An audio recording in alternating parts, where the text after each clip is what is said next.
Want to make a difference for the next generation? Working families are struggling with the cost of living, y'all. And in the past few years, the cost of buying a backpack and school supplies has risen by over 30%. Goodman Community Center's Backpack Drive helps make back-to-school time a little easier and more joyful for over 500 kids and their families. Right now, they're collecting backpacks and school supplies. Here's the call. Visit goodmancenter.org/backpackdrive to learn how you can buy supplies and drop them off, order online, or simply make a donation. Together, we can give kids a great start to their school year.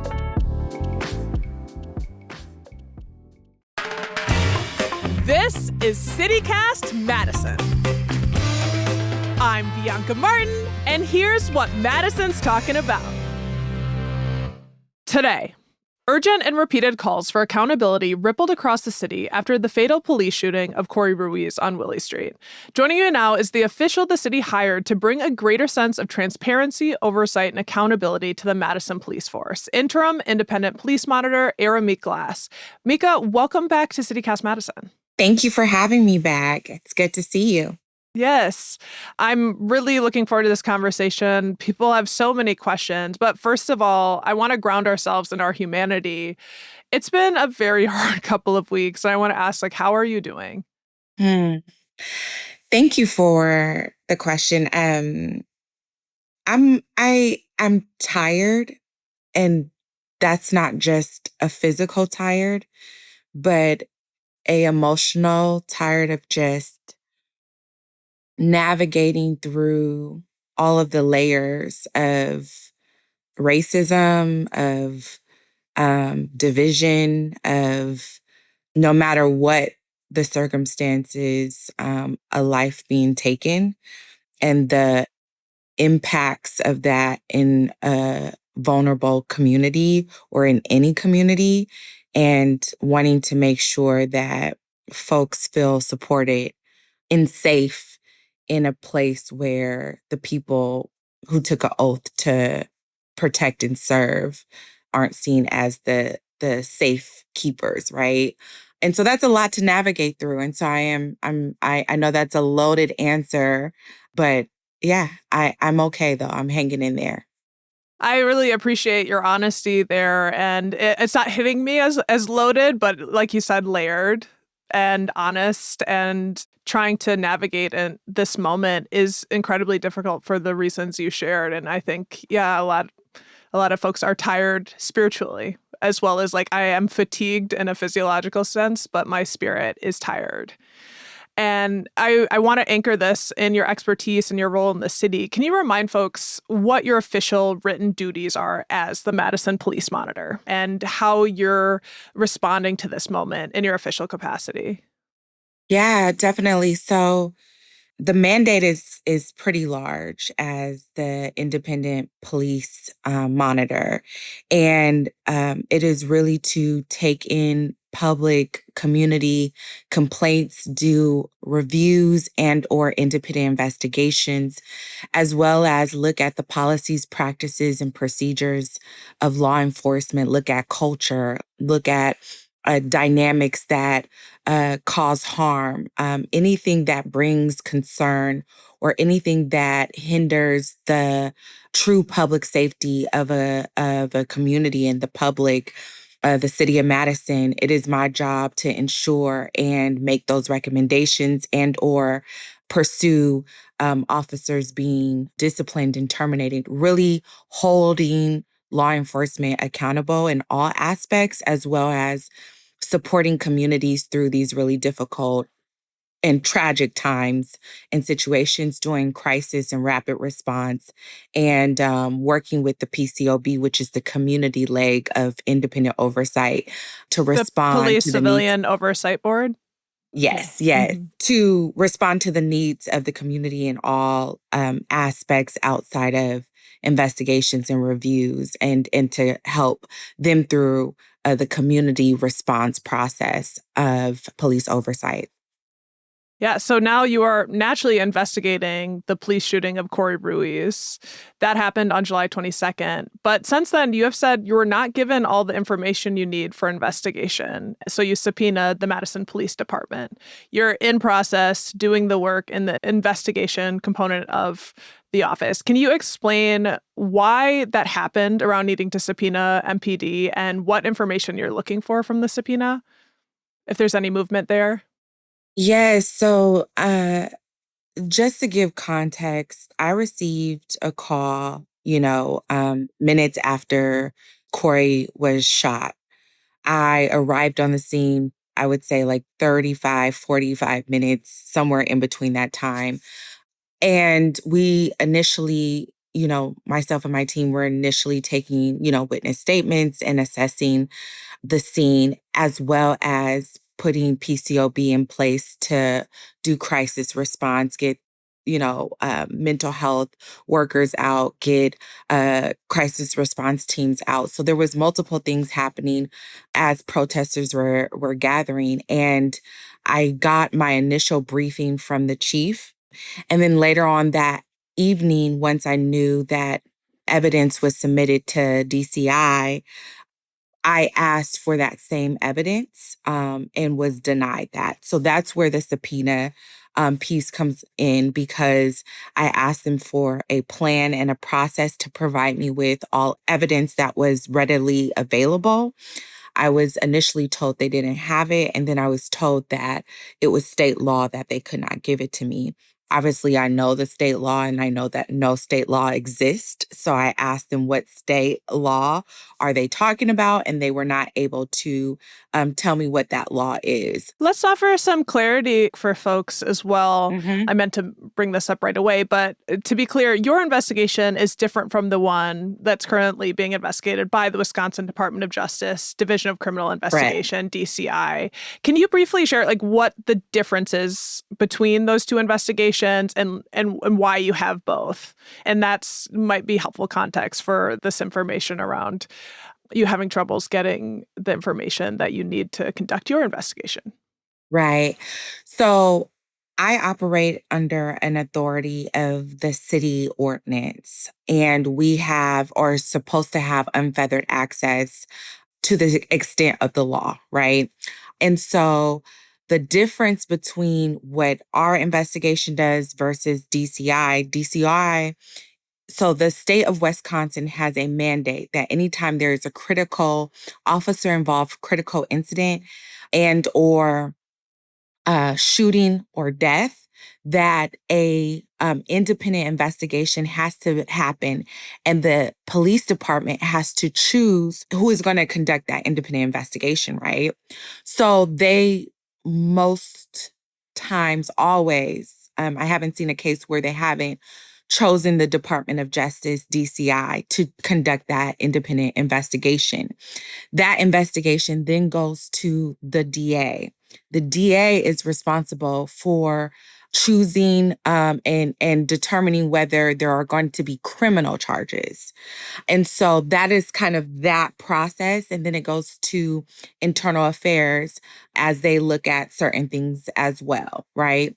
Our investigation, because we know that police cannot police themselves and or investigate themselves, right? Our investigation can lead to not criminal charges, but although we can make recommendations, it can lead to appointing an attorney to the complainant or to the complainant's family, or I myself can appoint an attorney if I have opened the investigation up independently to pursue termination to the PFC. So the PFC has full state power to discipline or terminate law enforcement. And so that's kind of how the difference is. We also do a public release of the report. We do full contextual. So we're talking about community witnesses who do not feel comfortable going to the Department of Justice or going to other police agencies. but feel comfortable coming to an independent agency that's trusted in the community to give all of the contextual information and witness statements and feel taken care of. So that's the difference in kind of how we move about of I can pursue things outside of criminal that I don't have jurisdiction over, but there's so much that we do and that we can pursue and information that we can provide. I just want to say one last thing with the Department of Justice DCI investigations, they do not render any recommendations. We do. They do not render any determinations. We do. They do not give any contextual. They just gather all of the information, pictures, videos, dash cam, and put it all in one place. The district attorney also is a part of when officers are interviewed by DCI. The district attorney is a part of those interviews. So he is a part of the investigation in nuanced ways that people wouldn't even think about. And so they present it as him coming in later on, but he is a part of it throughout. And it's policing, again, investigating themselves, just a different department.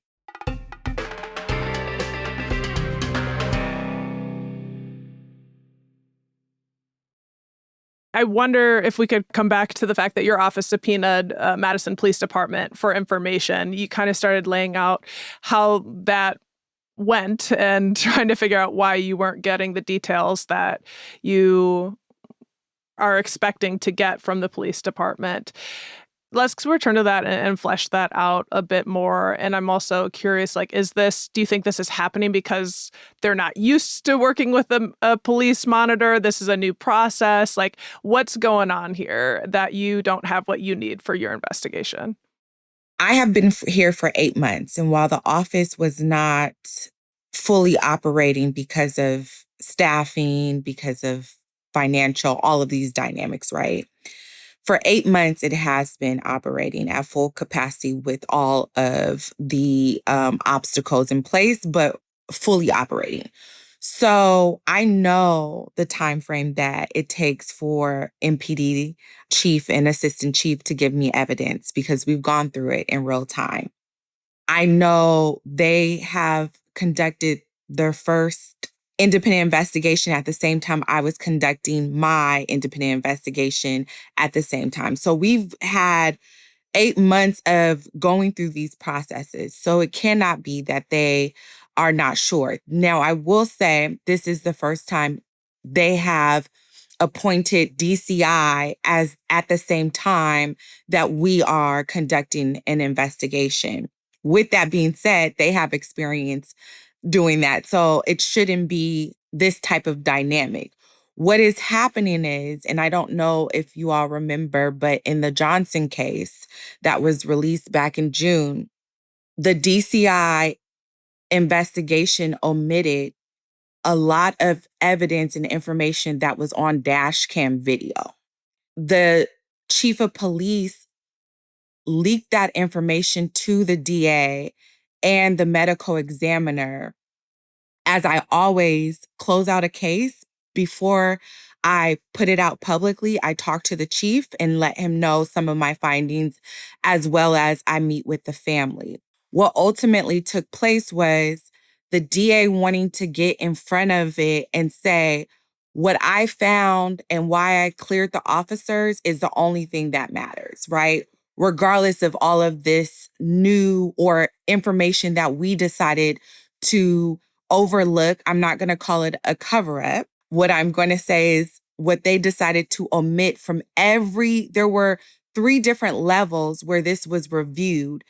At the same level, this case is being reviewed, right? For folks who don't remember, that's Richard Lee Johnson, the 32-year-old Black man who died on December 31st, 2024, one day after going into cardiac arrest during his arrest. And there were questions about how was this person handled in the care of the Madison police? And that was, that back when we talked to you 2 months ago, you were right in the thick of that and releasing your investigation. Right, right. So when we're looking at cases like this in patterns, right, the city administration, the city attorney's office, work in collaboration with the district attorney. The district attorney relies on Madison Police Department to convict people, right?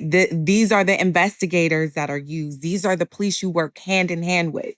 And so we have to ask critical questions of, why is this happening? Why is this obstruction happening? And it's happening because wanting their narrative and whatever they create to be the narrative that comes out first, to be the thing that they can get ahead of. So I wouldn't say it's because folks just don't know how to figure out with these two offices working. No, we figured this out in 8 months, right? We've been investigating cases in real time as well and releasing those reports. Everyone, I've been very transparent about our process. So then to say that you don't have evidence, then to say, well, you do, when I start naming the evidence that I know you have because I know our processes. And then you say, well, it's state law. And the story continues to morph and change to try to defend not giving us what we need. So yes, I did subpoena MPD. I also sent over a separate mandate to get read-only credentials for all of their databases, which we should have already had. I wasn't too focused on it because I have so many cases in a backlog and so many new cases coming in. And once I have access to all of the database, I'm going to go down so many, rabbit holes.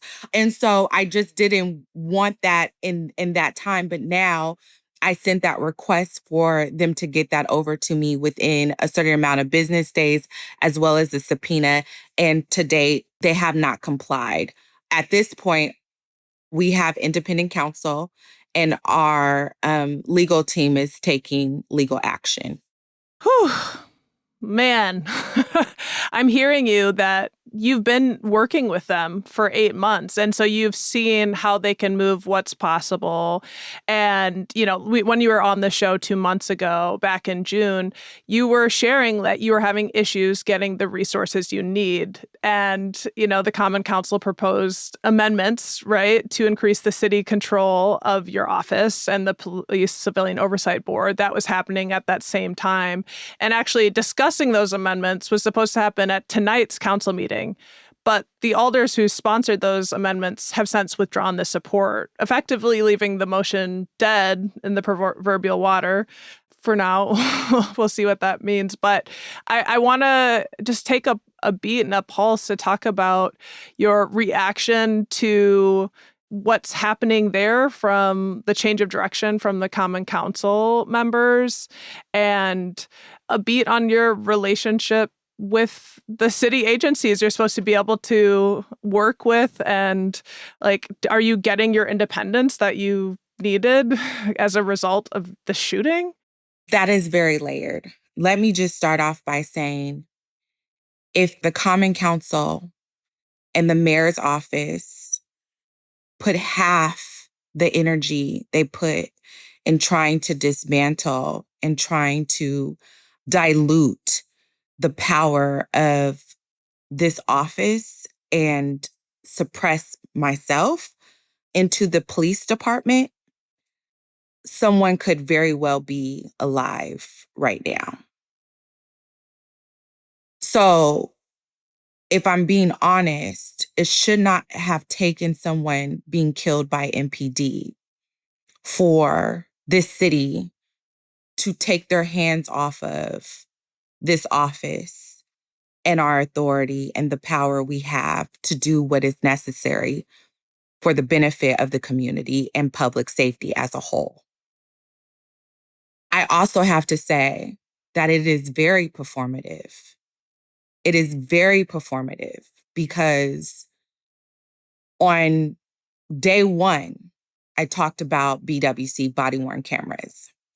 On day one, I talked about early intervention. Weeks later, when I started to look at the cases and the patterns that I was seeing that were coming across my desk, me and Chief meet monthly. And I said to him, we are one arrest. We are one incident away from someone being killed by how your officers and the culture of the department.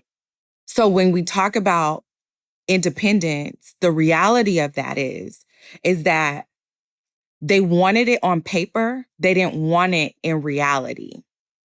So while no one is going to get thank yous from me for something you should have never done in the first place. If you wanted true oversight, you would have given us the funding that's needed to fulfill our mandate.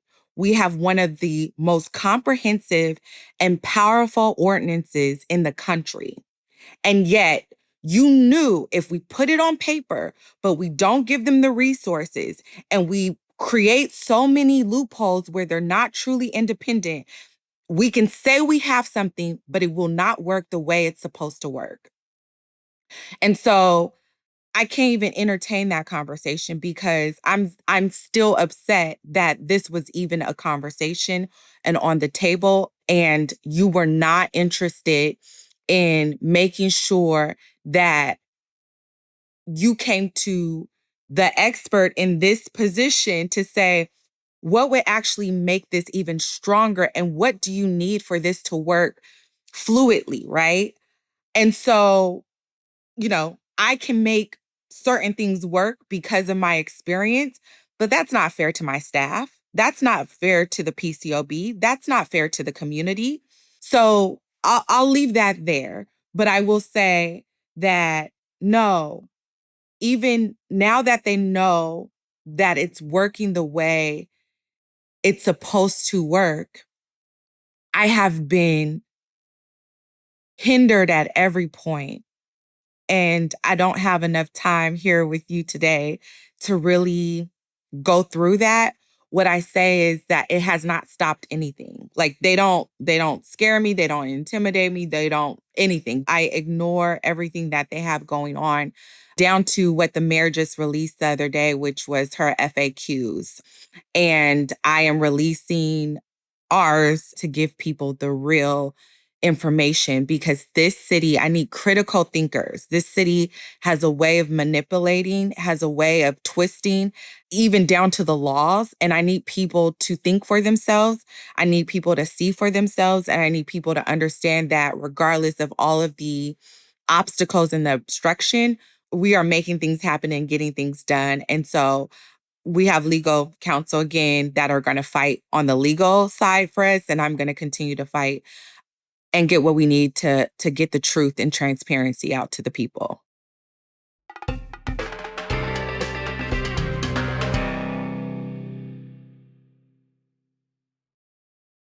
This point that you have been having monthly conversations with John Patterson, our chief of police, and said something like this could happen. Like you were saying, these are the things we need. We're trying to avoid that. And here we are. Someone died. I know that you spoke a bit about that at the protests, at concerts on the square, where you said that exact thing, that we were one incident away from a murder of another Black man. And you went on, if I can finish your quote, to say that the officers do not have the temperament, like you said, that they do not have the respect, that they do not have the love for Black people in this community, for people that are living unhoused in this community, for people that are disadvantaged and disenfranchised in this community. This is in the aftermath of what happened out and about. But I do want to hear more about those conversations with Chief Patterson and the discussions around policing BIPOC communities and how those discussions have been received. So I think the last time you had me on, I talked about how great of a relationship Chief and I had. And I think even in my fairness and my protection of him, I won't go into detail about our conversations. What I will say is that he recognized initially some of the changes that needed to be made. He was very receptive to the recommendations. When patterns or incidents were brought to him, he's a chief. Like, obviously, he can't, my whole job is to look into everything, right? And so things that could have been overlooked, or when officers presented one investigation and I present another, very receptive to seeing the truth. But I think that when you have police unions at play, you have city attorneys who are trying to protect the city from being sued no matter what the officers do.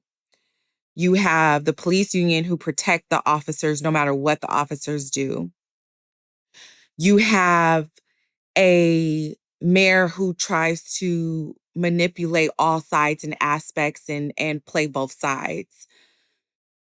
And you are the chief of police, you are left with a decision of who am I going to be? And you may be a great human being when you don't have that uniform on. But when it comes down to making certain decisions, those decisions have led him to calling me harsh in some regards. I've seen the call outs of folks from the policing and not liking the fact that he and I had such a great relationship and wanted someone to counter what I was saying. But I think one thing Chief would never say is that I'm not fair, right? One thing he will never say is that I'm just about, police accountability and not about community accountability as well and shared accountability.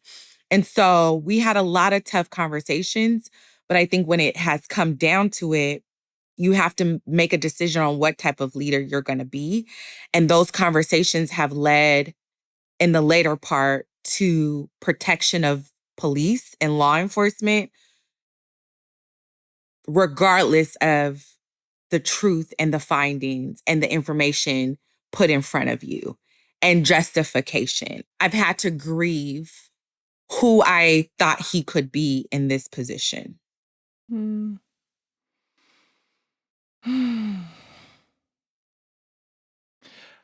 I think as these conversations continue, that idea that the office needs its independence to be this arm that supports the public's interest when the police have a lot a lot of power supporting them, like you said, the police union.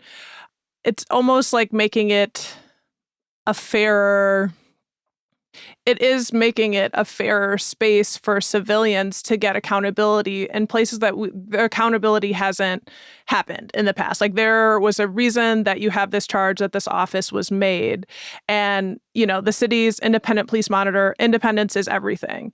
You've also been out on the front lines of recent protests, present at the Willie Street encampment.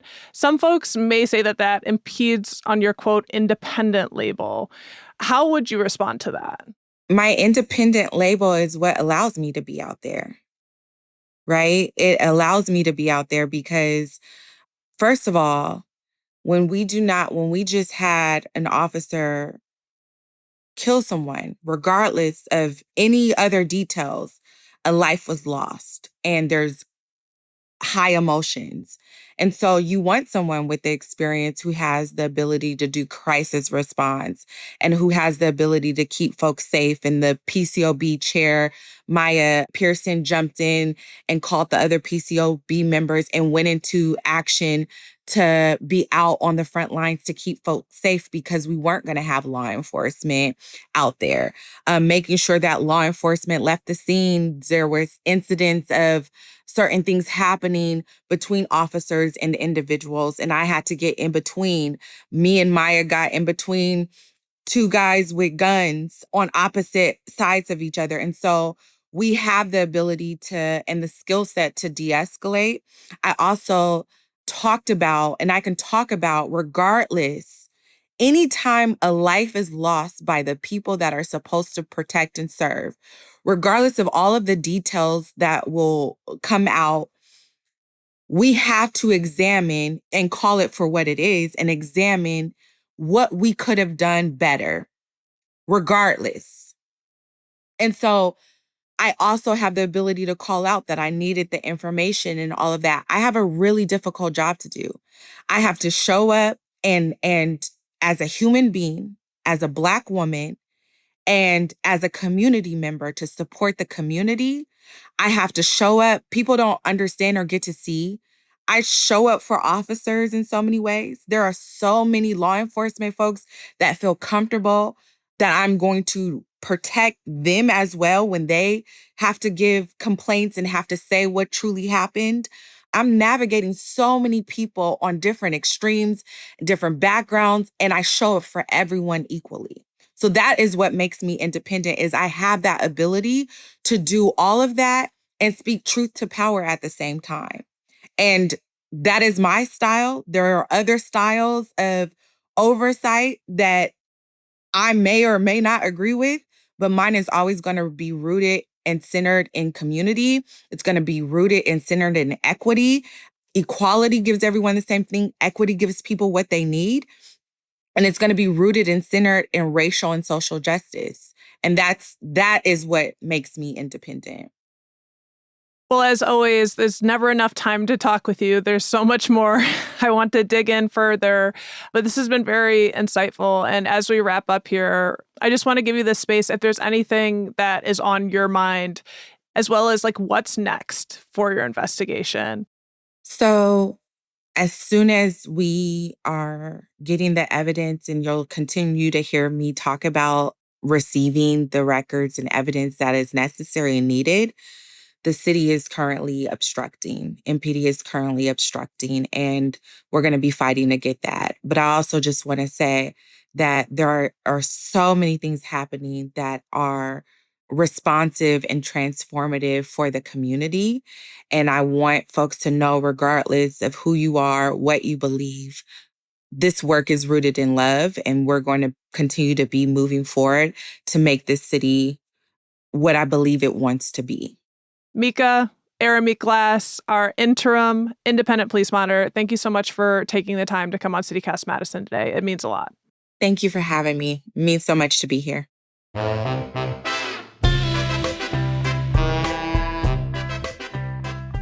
That's all for today here on CityCast Madison. I'm your host, Bianca Martin. Don't forget, you can support this show and get great perks by becoming a CityCast Madison neighbor at membership.citycast.fm/Madison. And if you really appreciated today's conversation, why not share this episode with someone who cares about accountability?